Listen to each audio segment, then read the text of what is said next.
Today's short is being brought to you by Goya Foods. If it's Goya, it has to be good.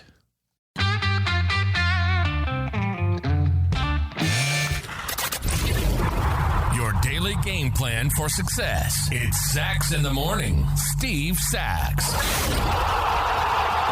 Hi, Steve Sachs here with Sachs in the Morning. And this week we're talking about Hispanic heritage and how it has been affected in Major League Baseball. And yesterday we talked about a little bit about Roberto Clemente, the great Roberto Clemente, and what he meant for the game of baseball and just how good he was, besides all of his 3,000 hits and all of his gold gloves. Just the many things he did on and off the field were tremendous. But today, I wanted to talk about the history, a little more of the history of Hispanics in baseball, where it started. And then I'd like to give you a little summation of what it was like when I played in a Latin American country, Venezuela, way back when my career first started.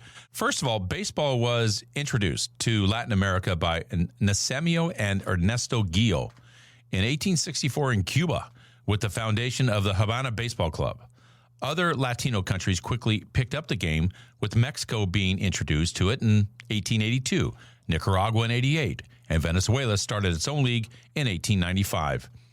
Now, we all know that, unfortunately, baseball was not integrated until 1947, but there were some players of Hispanic heritage who played in the early years of Major League Baseball, including Adolfo Luque, who won 27 games for the Cincinnati Reds in 1923 and played for 20 years from the late 10s and through the 1930s. Many black Latin American players started in the Negro Leagues before integration. But it was the great Hall of Famer Minnie Miñoso, who I knew when I was a member of the Chicago White Sox. He was the first black Latin American ball player to really begin to break down the barriers when he joined the Cleveland Indians in 1949. Later stars like Juan Marichal, Luis Aparicio, and Orlando Cepeda, and, of course, the great Roberto Clemente, who we talked about yesterday, came into the big leagues in the 1960s, creating a foundation for generations to come to fall in love with these players and the game of baseball. In 1990, Latin American players made up 13%, just 13% of players in MLB. This number skyrocketed through the remainder of the 90s and into the 2000s, increasing to 24% in 1997, and eventually reaching the point where Latin American players held 26% of Major League contracts in 2004. And this year, nearly 32% of players are Hispanic.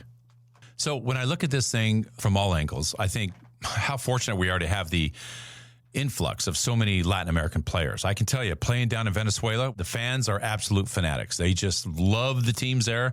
It's a little shady down there sometimes. I mean, I know an umpire was shot and killed after one of the games because they bet on the games, which is kind of a crazy thing.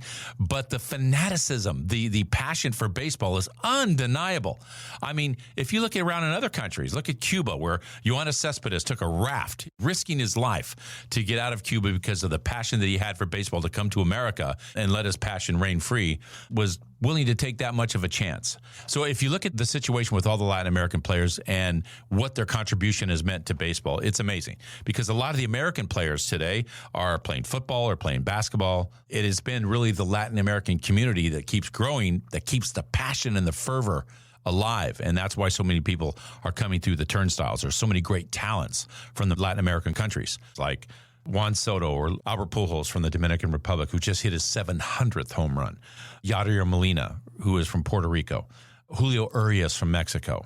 When you talk about all these different places, from the Dominican, Mexico, Venezuela, and Puerto Rico, which really represents all the Latin American communities in baseball, all these little kids that come to the ballpark and look at these guys, and that they're their favorite players, many of them are.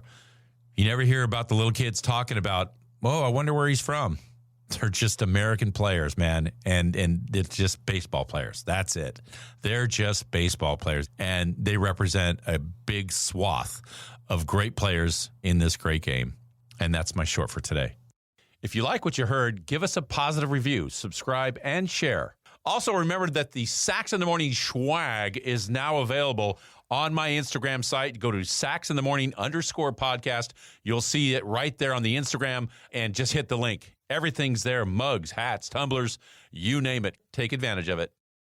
And thanks to Al Hendrickson Toyota for their support of this podcast. And be sure to visit alhendricksontoyota.com. Toyota, let's go places.